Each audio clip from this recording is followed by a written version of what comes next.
Happy Independence Day. It's the 15th of August 2020, and congratulations to all of us.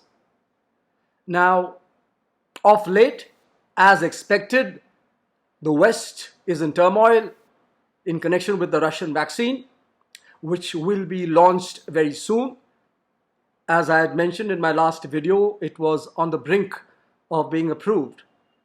And in fact, Vlad's daughter, His Excellency Mr. Vladimir Putin's daughter, has also been given a jab. So therefore, we know that there is some confidence in His Excellency. Now, one must bear in mind that Warren Buffett has recently, very recently, made a statement that the aerospace industry is or will be extinct very soon unless there is a vaccine available.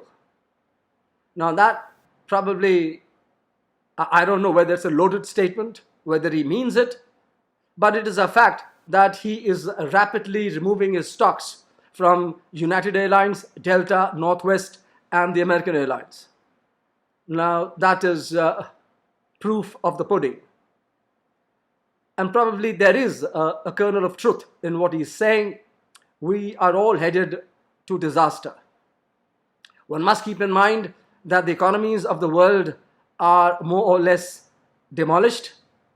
And so we must come up with some good card or with some magic bullet very soon. Now, in the same breath, we have a lot of Western scientists, vaccine experts, including Dr. Fauci, who have been saying that it would be reckless for the Russian vaccine to be administered because we still don't know about the safety of this particular vaccine. Now, this, of course, is, or rather has some logic in it, but the fact still remains that the Russians have done phase 1 and phase 2 trials, and they have given this vaccine of theirs to their political and corporate elite way back in the month of April. The Chinese have also administered their vaccine, which is identical to the Russian vaccine. They have given it to their soldiers. The Russians have also given the vaccine to their soldiers as also to the general public to a small extent. The phase 1 and phase 2 trials have come out positive. Side effects are minor. And there is production of good quantities of neutralizing antibodies as also T cells. Now this means that one can take the risk, because if we are to follow the Western scientists who always begin their program by saying that normally a vaccine takes about 10 to 20 years to be confirmed as to its utility. Now, you and I know that if we wait 20 years from today for a vaccine to develop, or even 10 years from today, we would be shunted not to the Stone Age, but to some other territory. We would be completely destroyed. We have to come back into some kind of normalcy, and the sooner the better. So keeping in mind that AstraZeneca has demanded, and I think has already got indemnity for 4 years in the event of a chronic side effect. Now, keeping that in mind, I think even they realize that because they have done a phase 1 and phase 2 trial, which again has shown adequate antibodies with minor side effects, the vaccine probably will work, most probably will definitely be effective, regardless of the fact that the HIV vaccine was effective in the phase 2, but then failed in the phase 3 trial. However, we must bear in mind that it is time a vaccine is brought into the market. The sooner the better, because it is imperative, it is mandatory that the public gets back to work and the economies of the world do start to resurrect itself. Now, apart from this, I have some good news for you. Of course, this is with a caveat that these are lab studies. But the big news is that people are developing what are called nanobodies. Now, nanobodies are a smaller version of antibodies. In nature, they are found only in camels and llamas and alpacas. That is the camel family of animals. Now, these antibodies are a smaller version. In fact, they are 1/4 the size of the regular antibody. The good thing is that there are laboratories in the world which have made synthetic nanobodies.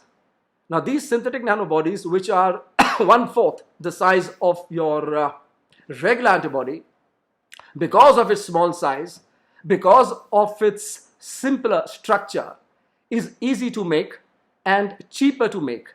Also, they can be mass produced much more easily than the regular antibodies. Now, there are already papers which have been presented, and they are in the preprint versions. And these are from the University of Texas, from a Chinese institution, from the Oxford University, from the University of Zurich.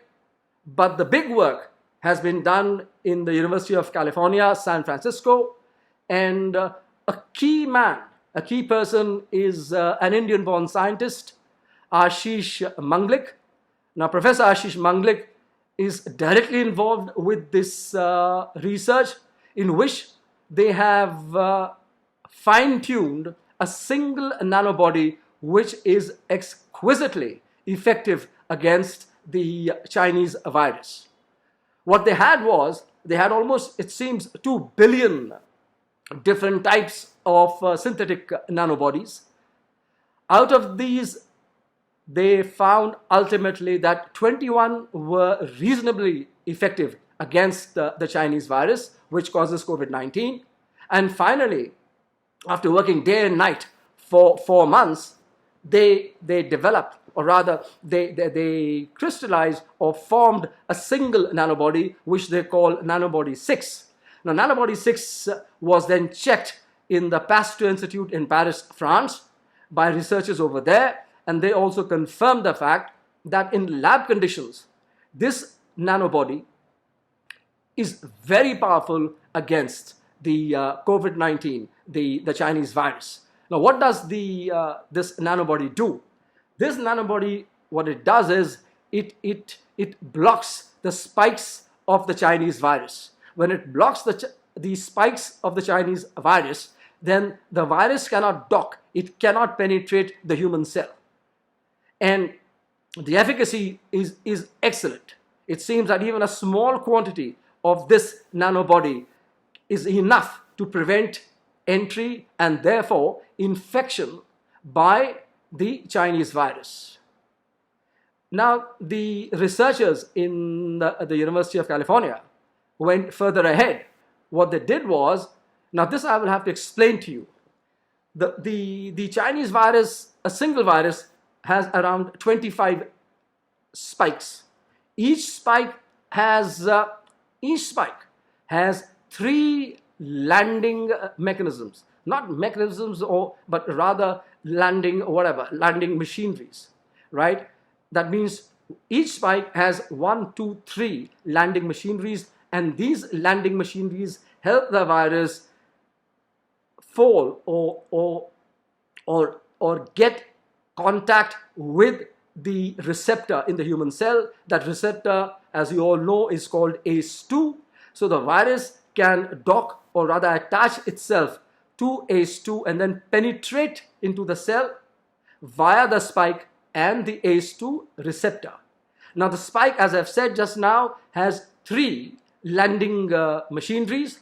These are also called receptor binding domain.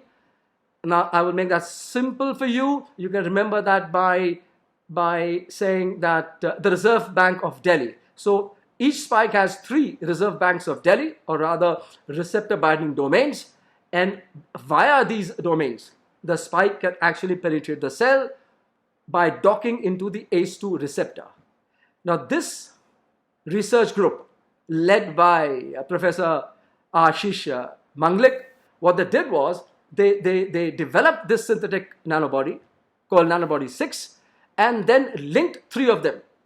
Once they had linked 3 of these nanobodies, they made sure, or rather, they ensured that now all the 3 receptor binding domains of the Chinese virus spike could be sheathed or could be blocked.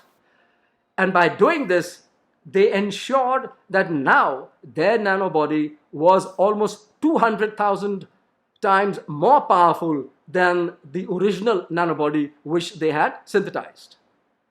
So the potentials are enormous, gigantic, because now the researchers are negotiating for commercial preparation, commercial manufacturing of these nanobodies. And of course, this will require human trials. So that is the caveat. So far, we have data from laboratories, but one is very optimistic that these nanobodies or this particular nanobody will almost most certainly be effective in blocking the entry of the Chinese virus into the human cells. Now, as I've said, because a nanobody is 1/4 the size of the regular antibody, the regular antibody has 2 heavy chains and 2 light chains. So what this does is, this could be considered as the heavy chain and this could be the light chain. What they have done is that they have removed the light chains and left behind only the heavy chain. So automatically the size of the antibody is smaller, and that's why it's called as a nanobody. So nanobodies are, because of their small size, because of their simple structure, they are very stable. They can be manufactured very easily. There can be mass production of the nanobodies. And the researchers have been able, because of the stability of this nanobody, to convert it into a powder. This means that this nanobody can be used even in aerosols. That means you can put it in an inhaler, a simple inhaler, and the person concerned can inhale this, or it can be used in a nebulizer. Now that makes it very easy. And another important thing is, because the manufacturing is cheap, because it can be converted into a powder, it can be easily transported across continents. Therefore, the average man, the man on the street, can use this as a prophylactic. He could take a shot every morning from his inhaler, and even if a person is infected, there could be a strong chance, there could be a strong probability that even then the nanobody can be used as treatment, as is being used with the convalescent plasma, and as is being used even by the monoclonal antibodies, such as the interleukin-6 inhibitor, tocilizumab. So now we have a very promising development. This is very recent. These papers have been published very, very recently. This is still not mainstream media news in India, but this is for your information. We have now artificial, synthetic antibodies, which are much, much smaller than the regular antibodies. These are called nanobodies. They've given a name to them also. This one is called the American, that is the University of California, San Francisco. Those researchers call it nanobody 6. So nanobody 6 is stable. It can be manufactured on a mass scale. It is cheap and can be even used as an aerosol by an inhaler. So this could be a very good development, and I hope this thing is taken up very quickly, because if the West takes time in developing its vaccines, then this treatment can be the stopgap arrangement before a vaccine comes which is effective in combating or preventing the Chinese virus. Apart from this, the other big story is that 2 recent studies have been published just 48 hours back in the Annals of Internal Medicine. There is an excellent editorial on this work, and this is about obesity. Now, there are more than 300 articles which have been published in the recent past. All these articles strongly suggest that obesity is, or rather extreme overweight, obesity is strongly associated with adverse effects if one is infected by COVID-19. Now, I'll come to the first paper. This is from New York. This is a retrospective study. It has about 2,600 patients admitted in a hospital. And what they found out was that the people who were obese rather than overweight, people who were obese were more likely to be intubated or to die than people who were merely overweight. Now, who is overweight and who is obese? Now, that depends on your BMI. BMI is your body mass index, which is calculated by the ratio of your weight in kilograms divided by your height in meters. So if you have a BMI of more than 25, you are overweight. If your BMI is more than 30, then you are obese. If your BMI is more than 35, you are severely obese. And if your BMI is more than 40, you are morbidly obese. So what this study from New York showed is that people who were obese, rather than as opposed to people who were overweight, in these people, the chances of being intubated and getting attached to a ventilator or dying was twice as much as compared to the people who were overweight or of normal weight. Now, why does obesity factor, or what is the role of obesity? Obesity is having fat in your body. Now, when you have fat cells in your body, excessive fat cells, these fat cells are very mischievous. They produce a chronic inflammation state in the body. Now, the moment you have chronic inflammation state in the body, then you are prone to developing a type 2 diabetes because of insulin resistance. You also are prone to developing atherosclerosis, and because of that, heart attacks. So therefore, it is advisable not to gain weight. Apart from this, fat cells also create a pro-thrombogenic situation, a pro-thrombogenic milieu in the body, which means it makes the blood more sticky. Once the blood gets more sticky, you are more prone to developing deep vein thrombosis or even thrombosis in the arteries supplying the heart.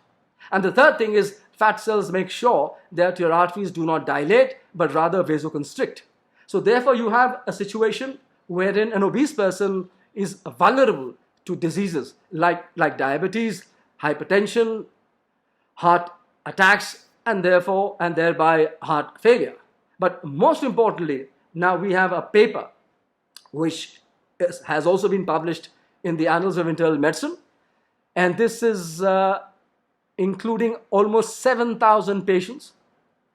Of these 7,000 patients, almost 70% were admitted. The average age was about 49 years, 55% were women.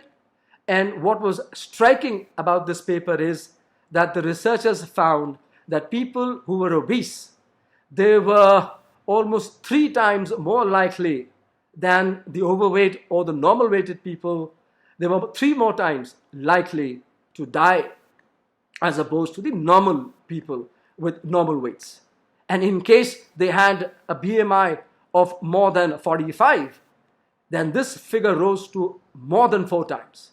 That means if a person has a body mass index of 45 or more, then that person is 4 times more likely to die than a person who has a normal BMI. Now, the researchers went further ahead. They adjusted for other diseases like hypertension, heart failure, heart attack, diabetes, chronic lung disease, chronic kidney disease, and showed that obesity by itself was an independent risk factor which contributed to increased mortality in patients of COVID-19. However, there is some good news from this trial. This trial or this paper found no association between obesity and women.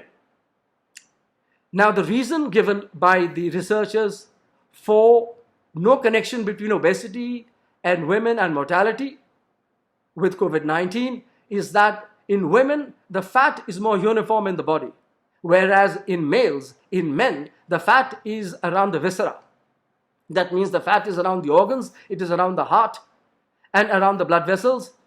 So therefore, this fat is more toxic. this sort of fat, which is around the viscera, contributes more to chronic inflammation, to thrombogenicity and vasoconstriction. So that is the conclusion of this research. And they also highlight the fact that when this pandemic began, there was little notice given to obesity from the Chinese studies. Initially, most of the studies, in fact, all the studies were from China. And then data started appearing from Italy and from Spain, from Europe. But the idea or the hypothesis that obesity or fat is a significant risk factor for COVID-19 emerged from data in the United States of America, maybe because a very large chunk of the American population is obese. It seems more than 40% of Americans are obese. That means they have a BMI of more than 30. Almost 20% people are severely obese, which means they have a BMI of more than 35. And almost 10% are morbidly obese. That means they have a BMI of more than 40. As opposed to a BMI of more than 30 being in the Chinese population to the tune of only 6%. Whereas in Italy and Spain, just about 20 to 24% of the population is obese. So we find that the American population, there's a large chunk of people, a large proportion of people are obese. And when you go to the subsets, the African Americans, there, the prevalence of obesity is almost 50%, and the prevalence of obesity in Latinos is around 45%. The prevalence in Asian Americans is around 15 to 17%. Now, I don't know the exact figures from India, but I think it would be less than 15%. And that maybe is the reason why even today, after so many months of this pandemic, we only have about 39,000 or 49,000 deaths so far. And the number of people who have been infected are about 2.5 million. That means about 25 lakh people have been infected by COVID-19. Now, 2.5 million seems a huge figure, but I could give a spin and say that this is a massive figure and we should all be alarmed. No, but actually we have a population of 1,400 million people. And if out of 1,400 million people, just about 2.5 million people get infected, well, that is a prevalence of less than 0.12 or 0.13%, which is rather small. So, I mean, I don't want you to be complacent. You have to be still very careful. One has to pay attention to the fact that this virus will be around for the next 3, 4, 5 years. And hopefully a vaccine will appear. Hopefully we will have new medicines to tackle COVID-19, such as these new nanobodies, by which we can resume some normal work. That is very important. And as far as being overweight is concerned, as far as being obese is concerned, one takeaway is that one must ensure that if one is overweight, we try to bring it down by having the right diet. The right diet would be avoiding sugar, avoiding sugary food and fried food, and doing some exercise. And while doing this, while reducing your weight, it would be commonsensical to avoid crowds, to avoid closed spaces, and maintaining some distance from strangers. Now, I will finish at this point. I hope you have enjoyed this talk. And if you have, please do subscribe to this channel. Thank you very much.